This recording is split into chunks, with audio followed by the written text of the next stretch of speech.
നിന്നെ സാരി കൊടുത്ത് വെച്ചിട്ടുണ്ടെന്ന് പറഞ്ഞാൽ ഞാൻ ഇന്ന് ഒരു ടീച്ചർ എന്നുള്ള നിലയിൽ ഒരു ടീച്ചർ എങ്ങനെ ആയിരിക്കും അതുപോലെ പഠിക്കുന്നൊരു അങ്ങനെ ഒരു കളി ചിലപ്പോൾ നമുക്ക് ഫോൺ പിടിച്ച് അടി വെച്ചു ഞങ്ങൾക്ക് പഠിപ്പിക്കൽ നമുക്ക് തുടങ്ങാം. അപ്പം ഞാൻ ഒരു ഷാള് എൻ്റെ അമ്മേൻ്റെ ഷാൾ എടുത്തിട്ട് ചുറ്റിരിക്കുകയാണ്. ഇതാണ് എൻ്റെ സാരി. ഇതാണ് ബോർഡ്. നമുക്ക് ഇതെടുക്കാം. സ്കെച്ച്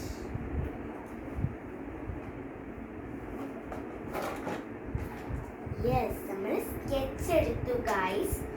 അപ്പം നമ്മൾ സ്കെച്ച് എടുത്തു. ഇതിൽ ഞാൻ എഴുതുന്ന നിങ്ങൾക്ക് ചിലപ്പോൾ കാണത്തില്ല.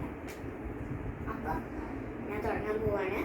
Ready, 1 2 3 start. അപ്പം കുട്ടികളെ ഗുഡ് മോർണിംഗ്. ഞാൻ ഇന്നലെ തന്നെ ഹോംവർക്കൊക്കെ നിങ്ങളെല്ലാവരും ചെയ്തോ? ആരും ചെയ്യാത്തത്? മദ്രസത്ത് പഠിക്കാനുണ്ടെന്നോ? അപ്പൊ സ്കൂളിലത്തെ മാത്രം പഠിച്ചാൽ മതിയേ? സ്കൂളിൽ ആരും വന്ന് പഠിക്കൂ, മദ്രസത്തെ മാത്രം പഠിച്ചാൽ മതിയോ? അപ്പൊ സ്കൂളിൽ നീ വരുന്നതിനാ? ശരി, ഞാൻ കണക്ക് തരാം.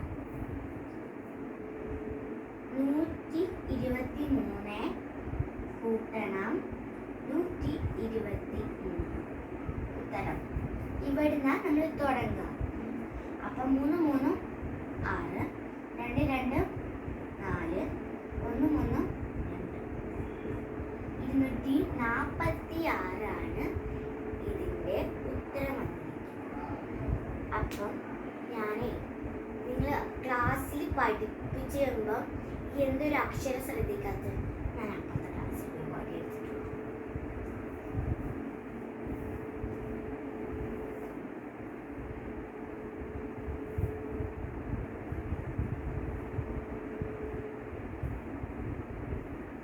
അപ്പുറത്തെ ക്ലാസ്സിൽ വടിയില്ലാത്തതുകൊണ്ട് ഞാൻ നിങ്ങൾ തല്ലുന്നില്ല. അപ്പോൾ ഇതുകൊണ്ട് ഒരു അടിയാത്ത പറഞ്ഞാലും കേൾക്കത്തില്ല. നിങ്ങളൊക്കെ പിന്നെ എന്തിനാ സ്കൂളിൽ വരണം? എന്തിനാ?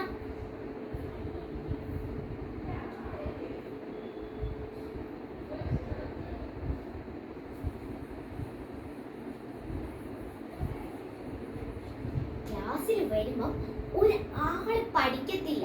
പിന്നെ എന്തിനാ നിങ്ങൾ സ്കൂളിലേക്ക് വരുന്നത്? ശരി, ഞാന് വേറെ ചോദ്യം തരാം. അതിനെന്തിനും ഉത്തരം പറയണം.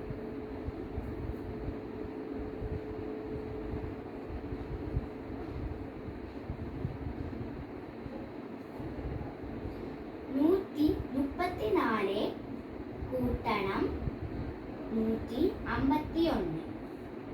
ഉത്തരം 10. അപ്പൊ ഈ ഭാഗത്തു നിന്നാണ് തുടങ്ങാൻ ഞാൻ പറഞ്ഞത്. നിന്നോട് ഞാൻ പറഞ്ഞിട്ടില്ലേ ഈ ഭാഗത്ത് നിന്ന് ഇങ്ങനെ തുടങ്ങുകയാണ് ആ ഭാഗത്ത് നിന്നുള്ളത്? ഒരു അക്ഷരം പറയാൻ കേൾക്കരുത്. പിന്നെ എന്തിനു സ്കൂളിൽ വരുന്നത്? ഹോംവർക്ക് തന്നാൽ അത് ചെയ്യത്തില്ല. പിന്നെ വേറെ എന്തെങ്കിലും പഠിക്കാൻ പറഞ്ഞാൽ ചെയ്യത്തില്ല. ക്ലാസ്സിൽ ഫുൾ ടൈം സംസാരിച്ചുകൊണ്ടിരിക്കാം. ഓക്കെ, കുട്ടികളാണ്, കുറച്ചു നേരം കളിച്ചോട്ടെ എന്ന് ഞാൻ വെക്കാം. പക്ഷെ എപ്പോഴും കളിയായ പോരല്ലോ, നിങ്ങൾക്ക് പഠിക്കൊന്നും വേണ്ടേ? 4 3 5, 2 3 5, 5 3 എത്രയാണ്? 10. 8 5 6 7 8. കണ്ടോ?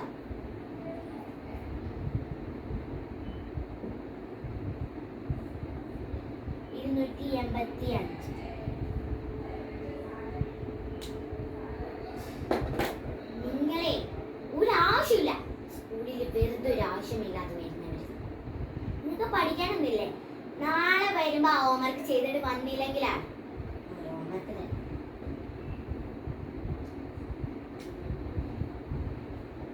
ടീച്ചർ പുഴയെ പറ്റി പഠിപ്പിച്ചു. ടീച്ചർ പുഴയെ പറ്റി പഠിപ്പിച്ചു. അതിനെന്താണ് പറയാം? ഓക്കെ, അതിന് തല തിരിച്ച് അങ്ങനെ ഇങ്ങനെയൊക്കെ എഴുതണം. പുഴേനെ പറ്റി ടീച്ചർ പഠിപ്പിച്ചു. ടീച്ചർ പുഴേനെ പറ്റി പഠിപ്പിച്ചു. അതാണ് ഇതിലുണ്ട്. ടീച്ചർ പറ്റി പുഴേനെ പഠിപ്പിച്ചു. പുഴേനെ പറ്റി ടീച്ചർ പഠിപ്പിച്ചു. പുഴേനെ പറ്റി പഠിപ്പിച്ചു ടീച്ചർ. പുഴേനെ പഠിപ്പിച്ചു പറ്റി ടീച്ചർ. അങ്ങനെ തല തിരിച്ചും മറിച്ചും ഇതാണ്. അതാണ് ഓമന. നാളെ വരുമ്പോൾ ചെയ്തില്ലെങ്കിൽ ഇത്ര ഉള്ളൂട്ടെ ഗൈസ്. ബൈ. ലൈക്ക് സബ്സ്ക്രൈബ് ചെയ്യ്.